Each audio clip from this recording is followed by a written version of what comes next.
दोस्तों, आज भाजपा को कई मोर्चों पर मात लगी है, मात हुई है। सुप्रीम कोर्ट में हारे हैं वो लोकतांत्रिक लड़ाई, नैतिक लड़ाई, राजनीतिक लड़ाई, एथिकल किसी भी मापदंड से आप गिन लें, हारे हैं वो।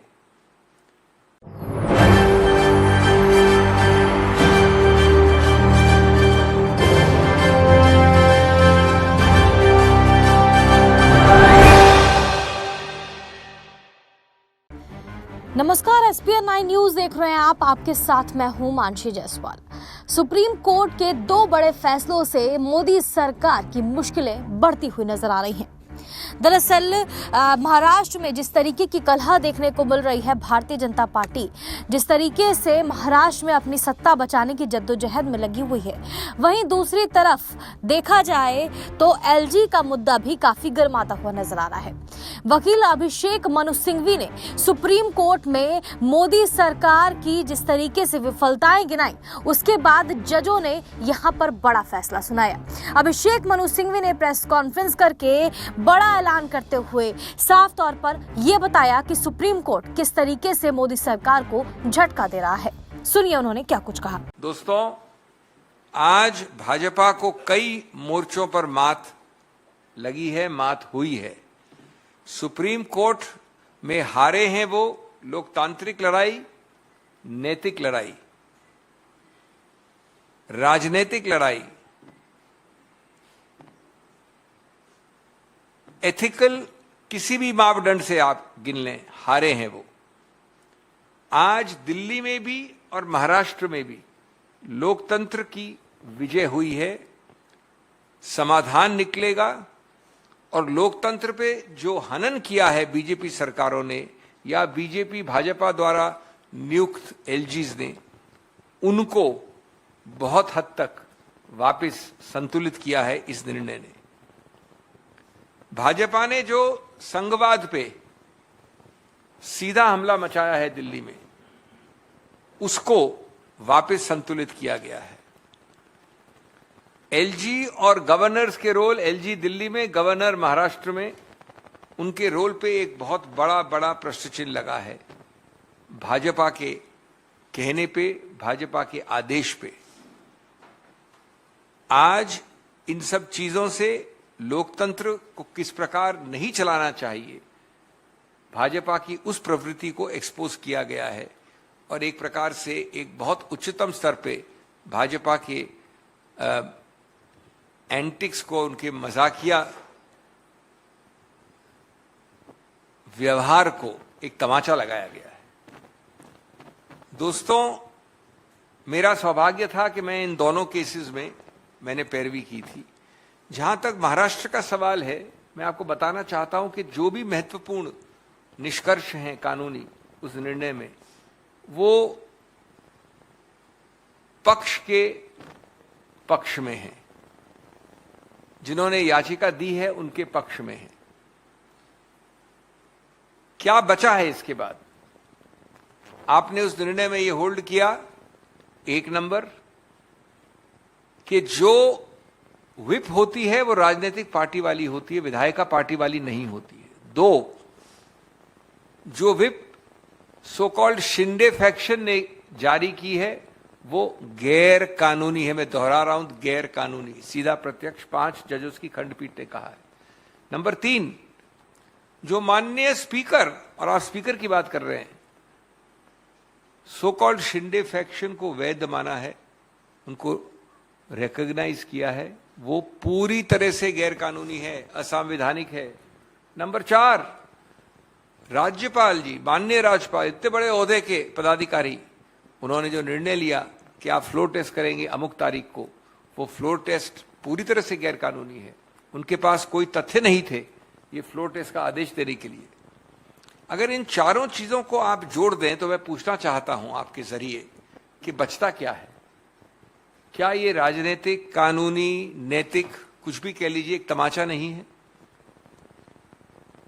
क्या जितने भी महानुभाव हैं जिनके नाम लिए गए निर्णय में, वो इस प्रकार की सस्ती राजनीति के शिकार नहीं हुए बीजेपी के कहने से।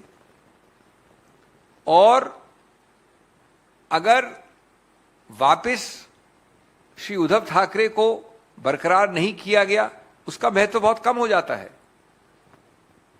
जो मूल बात वो ये है कि इस निर्णय में लिखा है कि आपको माननीय स्पीकर जल्द से जल्द जो डिस्क्वालिफिकेशन की याचिकाएं पड़ी हैं, लंबित हैं, उनका निर्णय करिए। अब मैं आपसे एक महत्वपूर्ण प्रश्न पूछ रहा हूं आपके जरिए। अगर माननीय स्पीकर विलंब न करें, सत्य का मार्ग लें, कानून और संविधान का मार्ग लें, और वो उठाते हैं इतने सारे लोगों की एक याचिका कोई भी, तो क्या डिस्क्वालिफिकेशन के अलावा उनके पास कोई भी विकल्प है? संभव नहीं, उनको डिस्क्वालीफाई करना ही पड़ेगा। क्यों? क्योंकि उन्होंने एक ऐसे विप के आधार पर एक्शन लिया है जो गैर कानूनी है, और एक ऐसे विप को इग्नोर किया है जो कानूनी है। तो अगर आप विप के उल्लंघन करेंगे तो निश्चित रूप से डिस्क्वालिफिकेशन तो ऑटोमेटिक होता है, इसका कोई डिफेंस नहीं है। इसलिए मैं आपको एक भविष्यवाणी कर सकता हूं कि जो चाल चरित्र चेहरा आपने बीजेपी सरकारों का और बीजेपी के आदेश देने वाले उच्च पदाधिकारियों का देखा है, उसके अंतर्गत आदेश बड़ा स्पष्ट होने वाला है कि जितना विलंब कर सको करो, जितना अवॉइड कर सको करो, जितना निर्णय ऐसा करो कि निर्णय न हो वो करो, यानी निर्णय करने वाला निर्णय ये करो, क्योंकि निर्णय सिर्फ एक तरफ हो सकता है और गलत निर्णय करेंगे आपको चुनौती होगी उसकी। ये दुर्भाग्य है इस देश का, लेकिन मैं चाहूंगा कि मेरी भविष्यवाणी गलत हो। अगर आप दिल्ली की तरफ चलें, वहां राज्यपाल थे, यहां एलजी हैं। कोई ऐसा मुद्दा नहीं है जो याचकों ने उठाया हो, उसमें से एक भी मुद्दा उच्चतम न्यायालय ने नकारा हो याचकों के विरुद्ध, सबको माना है। और इसकी एक मूल बात है जो मैं आपको बता दूं। दिल्ली की एक सृष्टि की गई सिर्फ यूनियन टेरिटरी की हैसियत से नहीं, इसकी सृष्टि की गई एक विशेष एंटिटी के आधार पर, जो एक संघीय फेडरल एंटिटी है, और सिर्फ एक ही ऐसी एंटिटी है भारत में जो संविधान के अंतर्गत बनाई गई है, और यूनियन टेरिटरीज को ऐसा विशेष स्थान नहीं दिया गया संविधान के अंतर्गत। इसका दूसरा कारण क्या था? इसका दूसरा कारण था कि अनुच्छेद 239 और इत्यादि इत्यादि जो हैं, AA एक्सेट्रा, उनके अंतर्गत आपको सबसे ज्यादा स्वायत्त मिले, ऑटोनॉमी मिले, स्वायत्तता मिले। नंबर 3, इसका उद्देश्य था कि आप लोकतांत्रिक गणतांत्रिक चुनाव के आधार पर जो भी अपना मत रखना चाहते हैं उसको रखें। ये तीनों चीजों को इस गैर कानूनी असंवैधानिक व्यवहार द्वारा बीजेपी की केंद्र सरकार ने नगण्य बनाने का प्रयत्न बार बार किया है।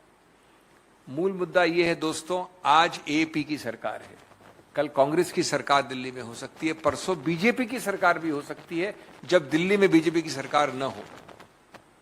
किसी की सरकार हो वो मुद्दा नहीं है। मुद्दा यह है कि क्या दिल्ली के ढांचे में वो स्वायत्तता मिलेगी जो हमारे संविधान निर्माताओं, इस प्रावधान के निर्माताओं का संपूर्ण और एकाकी उद्देश्य था। उद्देश्य तो बना दिया, लेकिन उसको हमने कार्यान्वित करने में पूरी तरह से नगण्य कर दिया। दिन प्रतिदिन वहां पर राज्यपाल, तो यहां पर एलजी ने हस्तक्षेप करके, असंवैधानिक हस्तक्षेप करके इस पूरे सिद्धांत को नगण्य किया है। उसको आज संतुलित रूप से हर पक्ष में, एनसीटी को जो विरोध कर रहे थे, एलजी का पक्ष, केंद्र सरकार के पक्ष को इस निर्णय ने निरस्त किया है। और ये दिल्ली की जीत है, दिल्ली के नागरिकों की जीत है, स्वायत्तता की जीत है, लोकतंत्र और गणतांत्रिक जो सिद्धांत हैं जिसके अंतर्गत आप एक विशेष संवैधानिक यूनियन टेरिटरी का नियंत्रण करते हैं, उसकी जीत है। तो सुना आपने, अभिषेक मनु सिंघवी साफ तौर पर प्रधानमंत्री नरेंद्र मोदी पर बड़ा हमला बोलते हुए नजर आ रहे थे और सुप्रीम कोर्ट जिस तरीके से मोदी सरकार पर टिप्पणी कर रहा है, यहां पर कहीं ना कहीं मोदी सरकार की मुश्किलें बढ़ती हुई नजर आ रही हैं। आप इस पूरे मामले पर क्या सोचते हैं, हमें कमेंट करके जरूर बताएं। देश और दुनिया की तमाम बड़ी खबरों के लिए देखते रहिए SPN9 न्यूज।